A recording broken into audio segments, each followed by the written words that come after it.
Welcome to the Water Margin Podcast. This is episode 84. Last time, after an Avenger-style team-up that brought a bunch of new heroes to Liangshan, Lu Zhishen, the flowery monk, said, "What, you want more?" Turns out, he had more. He volunteered to go recruit his old friend, Shi Jin, the Nine Tattooed Dragons, who was the first outlaw hero that we encountered in the novel. But when he got to Shi Jin's base at Shaohua Mountain, he found out that Shi Jin had recently been arrested by the prefect of Huazhou Prefecture. Lu Zhishen promptly stomped off to go rescue Shi Jin, only to get himself caught as well and thrown in jail.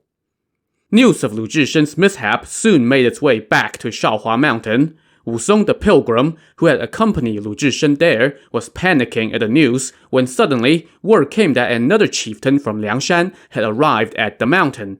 It was Daizong, the magic traveler.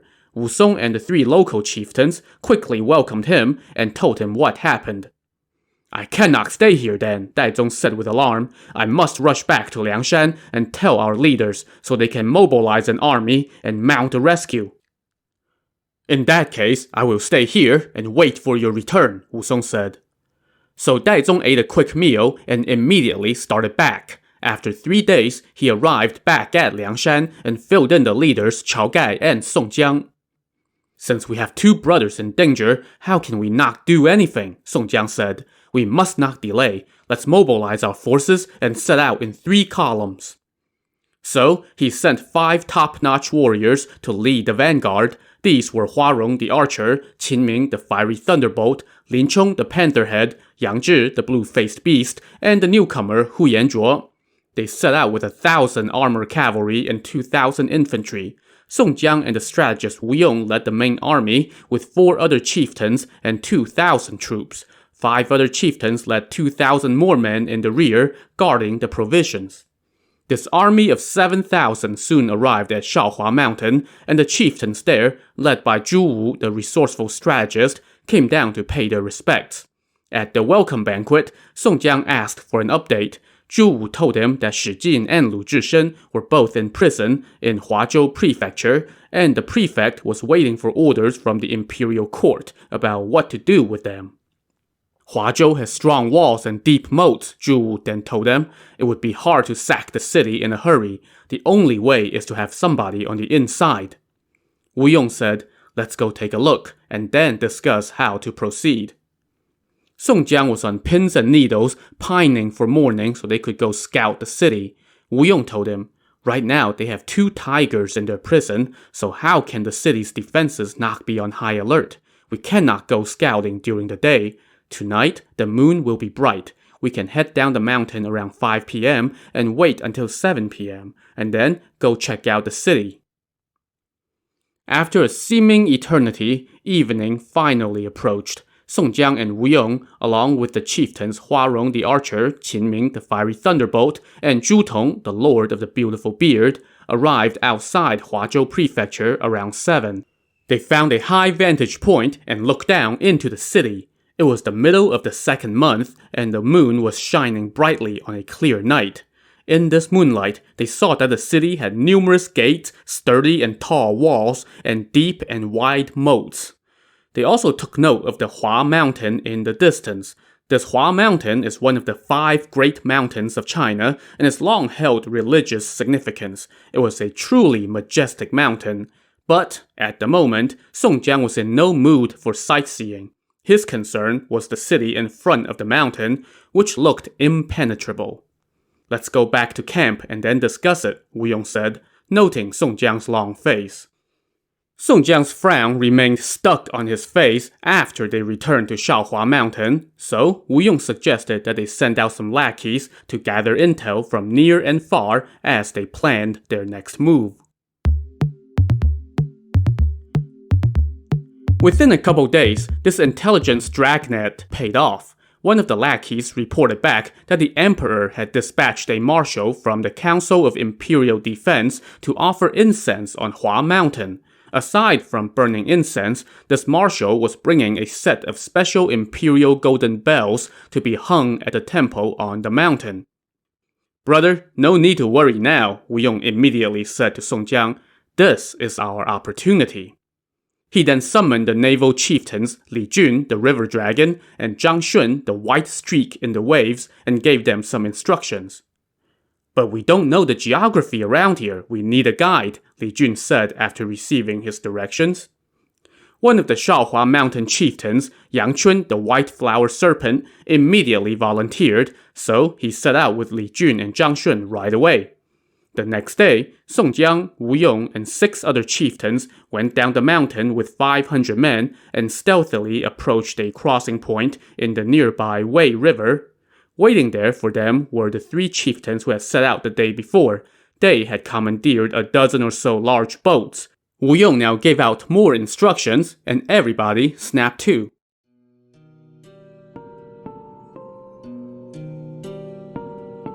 The next morning, 3 imperial ships were cruising down the river, banging gongs and drums. Peeking out from his hiding place on the riverbank, Song Jiang could see a white banner on the lead ship that said, "Marshal Su, he who burns incense on Hua Mountain by imperial decree." When he saw this marshal's last name, Song Jiang rejoiced. The reason? Well, this Chinese character Su means lodging, and it made Song Jiang remember the 4 lines of divine guidance that he had received from the mystic queen when he was hiding in an old temple back in episode 62. The first line of her guidance said, "Great joy follows when you find lodging," and the character that she used for lodging was the same as this marshal's last name. So Song Jiang figured something good was going to come out of this encounter. As the marshal's ships approached the mouth of the river, they suddenly saw a boat dart out, blocking their path. On the boat stood Song Jiang and Wu Yong, flanked by the chieftains Li Ying, the striking hawk, and Zhu Tong, the lord of the beautiful beard, both armed with spears. The imperial fleet pulled up, and from the marshal's ship emerged 20-some officers clad in purple robes and silver belts. They shouted at Song Jiang and company, "Hey, who are you people? How dare you block a high official's path?" Song Jiang clasped his hands before him, made a deep bow, and offered a respectful greeting, while Wu Yong stood at the head of the boat and replied, "This is Song Jiang, a champion of the righteous from Liangshan Marsh, awaiting your gracious orders." A chamberlain from the marshal's staff came out and said, "We are transporting a marshal of the imperial court to Hua Mountain to burn incense as instructed by imperial decree. You all are rebels from Liangshan. How dare you block our path?" To this, Wu Yong replied, "We men of honor only ask to glimpse the marshal's honor visage so that we may offer him our plea." "Who do you think you are? How dare you ask to see the marshal?" the chamberlain shouted, and that was immediately backed up by the various imperial officers with a shout of "Silence!" But Song Jiang pressed his case and said, "We would like to invite the marshal to come ashore temporarily so that we may discuss something." "Stop your nonsense," the chamberlain barked. "The marshal is an official on imperial business. How can he discuss anything with you?" "Well, if his honor refuses to meet with us, then I fear my subordinates might startle him," Song Jiang said. At that, the chieftain Zhu Tong waved a small flag, and right on cue, hundreds of bandits appeared on the bank with arrows nocked and aimed at the ships. That sent all the boatmen on the ships scrambling into the cabins for shelter. And the chamberlain was also singing a different tune now. He rushed inside and told Marshal Su the situation, and the marshal had no choice but to come out and sit down on a chair on the prow of his ship. Song Jiang now made another deep bow and said, "We would never dare to cause any trouble." "Heroes, why are you blocking my ships?" Marshal Su asked. "Oh, we would never dare," Song Jiang replied. "We just want to ask you to come ashore because we have a matter to discuss." "I have been sent by imperial decree to offer incense on Hua Mountain," Marshal Su said. "What do we have to discuss? And how can a high minister of the imperial court leave the ship so easily?" "If your honor refuses, I fear my men would not take it well."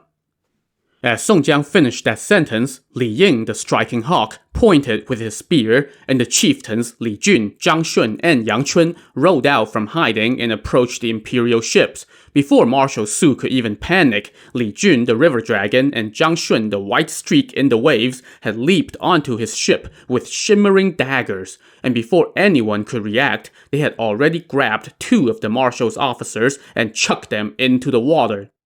"Stop! Do not startle our guest of honor," Song Jiang shouted. At that, Li Jun and Zhang Shun dove into the water, and in the next second, the 2 drenched officers were flung back onto the ship, and Li Jun and Zhang Shun leaped back onto the deck as well, looking as if they were just jumping from land. Got the point? Marshal Su certainly did, as he tried to steady himself from this little flex by the bandits. Song Jiang now shouted again, "Men, back off. Do not frighten our guest. Allow me to come help the marshal off his ship." "Hero, if you have something to say, you can say it right here," Marshal Su said, fearing what might await him on land. "This is no place to talk, Marshal. Please come to our base, and then we can discuss it. We mean you no harm. If we do, then may the spirits of the Hua Mountain smite us." Well, at this point, it wasn't really up to the marshal anyway, so he had no choice but to leave his ship. Once he stepped on shore, the bandits helped him onto a horse, and the chieftains Hua Rong and Qin Ming escorted him toward Shaohua Mountain, followed by Song Jiang. Before he set out, Song Jiang instructed his men to take the marshal's whole entourage, including all the incense, sacrificial items, and those jazzy imperial golden bells, back to Shaohua Mountain as well. They left Li Jun and Zhang Shun, along with 100 men, to guard the ships.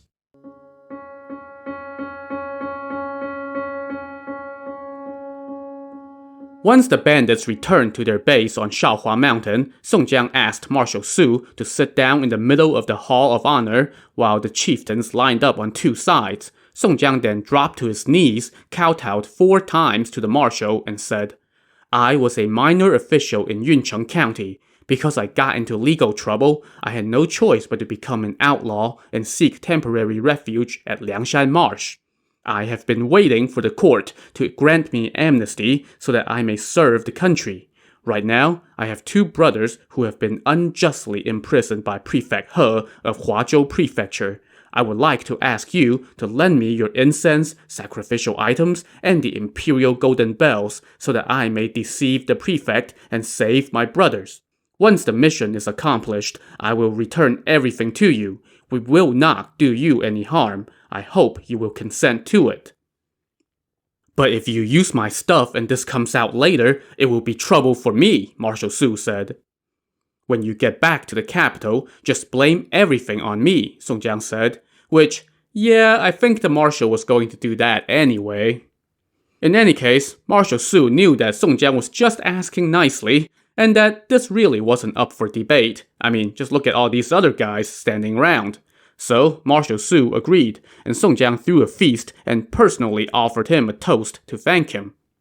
Then, the bandits, borrowed the official clothing of all the men in the marshal's entourage. They picked a handsome bandit lackey and shaved his beard and dressed him up like Marshal Su. Song Jiang and Wu Yong dressed up like his chamberlains, while a bunch of other chieftains and lackeys also donned their disguises. They then took the marshal's banners, sacrificial items, incense, and golden bells. While a few other chieftains sat and drank with the marshal and his men, Song Jiang and company headed out toward the city. 2 bandit armies made for the prefecture. Wu Song the pilgrim, meanwhile, headed to the temple on Hua Mountain ahead of Song Jiang's group. So Song Jiang and company got on the imperial ships and sailed down to the mouth of the river, where they got off. Instead of heading to the prefectural seat to meet Prefect He, they went straight to the temple on Hua Mountain.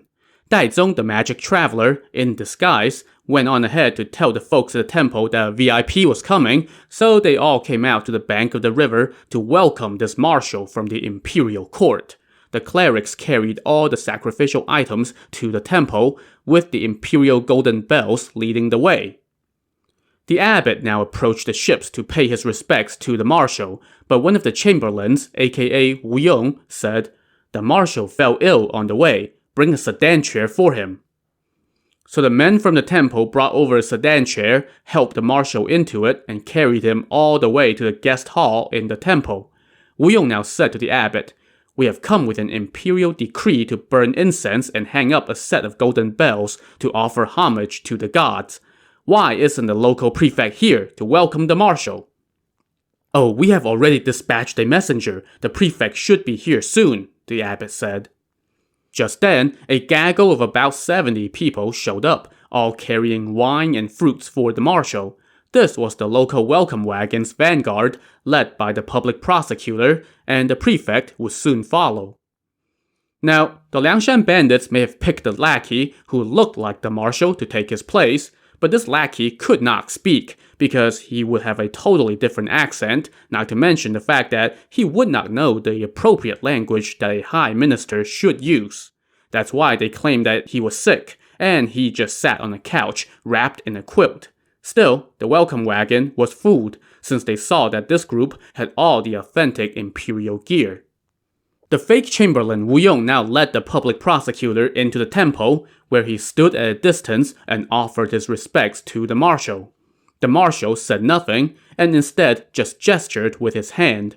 Wu Yong now said to the public prosecutor, "The marshal is one of His Majesty's trusted ministers. He has come all this way with an imperial decree to burn incense, and even fell ill on the way. Why did your local officials not come out to welcome him earlier?" The public prosecutor answered, "Even though we did receive an official notice a while back, we had not gotten any updates recently. That's why we were tardy with our welcome. We did not expect that His Honor would come to the temple first. Prefect He would have come immediately, but right now the bandits on Shaohua Mountain have joined up with the bandits on Liangshan and are plotting to attack our city, so he must be on guard and did not dare to leave his post lightly. So he sent me to come first to present wine and gifts, and he will be along shortly." But Wu Yong told him, "Well, the marshal will not drink a drop until your prefect shows up and conducts the proper ceremony." The public prosecutor now offered wine to these chamberlains and their men, and Wu Yong then produced the key and told the public prosecutor to follow him to see the imperial bells. He opened the lock, removed the bells from their scented bag, and hung them from a bamboo frame. These bells had hung in the center of the imperial palace's Hall of the Gods. They were of exquisite workmanship and had been made by the finest craftsmen in the imperial palace. They were encrusted with pearls and precious jewels and had a red silk lantern suspended between them. After sufficient oohing and ahhing, Wu Yong put the bells away and showed the public prosecutor all the paperwork that came with the bells. He then told the man to go back and bring the prefect here so they could conduct the proper ceremony and get on with the sacrifice. Seeing all this, the public prosecutor and his men promptly took their leave and returned to report to the prefect. Watching those guys leave, Song Jiang secretly rejoiced that the deception had worked. By now, Wu Song the pilgrim had arrived outside the temple gates. Wu Yong sent another chieftain, Shi Xiu the daredevil, to join him. He then sent Dai Zong the magic traveler to go talk to the abbot about arranging a meal, while everybody else prepared to, conduct business. While he waited, Song Jiang took a stroll around the temple and admired its splendid heavenly views. As he returned to the main hall, a gatekeeper reported that the prefect had arrived. Song Jiang summoned his chieftains, and they all lined up, ready to spring the trap. Momentarily, Prefect He rode up to the temple gates with 300 men. He dismounted and came in with his entourage. Seeing that the men were all armed, the fake Chamberlain Wu Yong shouted, "A marshal of the imperial court is here. No one except the prefect may approach." So everybody stopped, and Prefect He alone went into the temple to pay his respects. The Chamberlain invited him in, and he bowed to the fake marshal. But as he did so, Wu Yong said, "Prefect, do you know your offense?" "I did not realize that your honor had arrived. Please forgive me," Prefect He said. "The marshal came here with an imperial decree to offer incense. Why did you not welcome him earlier?" Wu Yong pressed. "I did not receive any recent report of his honor's journey, so I neglected to welcome him," Prefect He explained. Now, Prefect He may have thought that the marshal staff was just putting on airs like all high officials' lackeys were wont to do, maybe just to hit him up for a few coins. But Wu Yong was not playing. "Seize him!" Wu Yong shouted. Immediately, two chieftains, the Hunter brothers Xie Zhen and Xie Bao, stepped forth and pulled out daggers from under their clothes. Before Prefect He could react, they had sent him sprawling to the ground with one kick and cut off his head. "Brothers, now!" Song Jiang shouted. All the chieftains pulled out their weapons and went to work on the 300 men that the prefect had brought with him. Those guys were so stunned that they couldn't even move, and they started falling like dominoes. Some managed to escape out the temple gates, but they were met there by the chieftains Wu Song and Shi Xiu. Others ran to the back of the temple, but ran smack dab into the chieftains Zhang Shun and Li Jun. Before long, all 300-some men lay dead in the temple.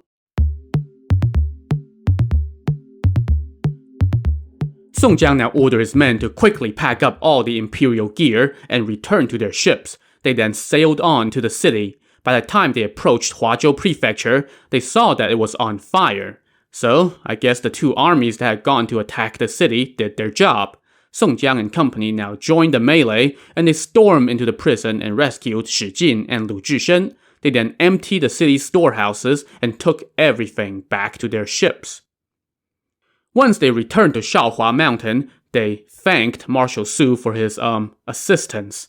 Not only did they return all his stuff, but Song Jiang also presented the marshal with a big platter of gold and silver, and all the marshal's men got some money too. They then threw a feast to see the marshal off before escorting him and his entourage back to their ships. See? Just like we said, not a single thing was missing, and not a single man was harmed. Unless you count all those guys we killed at the temple and in the city, which we don't. Once they bid goodbye to the marshal, Song Jiang and company returned to Shaohua Mountain and made the usual recruitment pitch to Shi Jin and his 3 bandit buddies about joining Liangshan. It was an easy call, and they immediately packed up their stuff, burned their stronghold to the ground, and followed Song Jiang and company back to Liangshan. Meanwhile, Marshal Su made his way to Huazhou Prefecture just in time to see the carnage left by those men of honor. More than 100 soldiers in the city had been killed, all the horses had been taken, and all the money and grain in the storehouses were gone as well. Oh, and there was that whole bloody mess in the temple on Hua Mountain. So, the marshal told the public prosecutor to write a report to the Council of Administrators to be relayed to the emperor. The report said, Song Jiang robbed the imperial incense and hanging bells en route, and was thus able to lure the prefect to the temple and murder him. This done, the marshal went to the temple to complete his mission by offering incense and instructing the abbot to hang up the imperial bells. He then rushed back to the capital to inform the court of what happened. Let's now catch up with Song Jiang and company. After leaving Shaohua Mountain with their new recruits, they returned to Liangshan without incident. Seriously, no robbing or killing at all on the way. Daizong, the magic traveler, had gone on ahead with news of their success, so by the time they arrived at the foot of the mountain, the leader Chao Gai and the other chieftains were already waiting for them. They went up to the Hall of Honor, introduced the newcomers, and got down to the usual multi-day partying.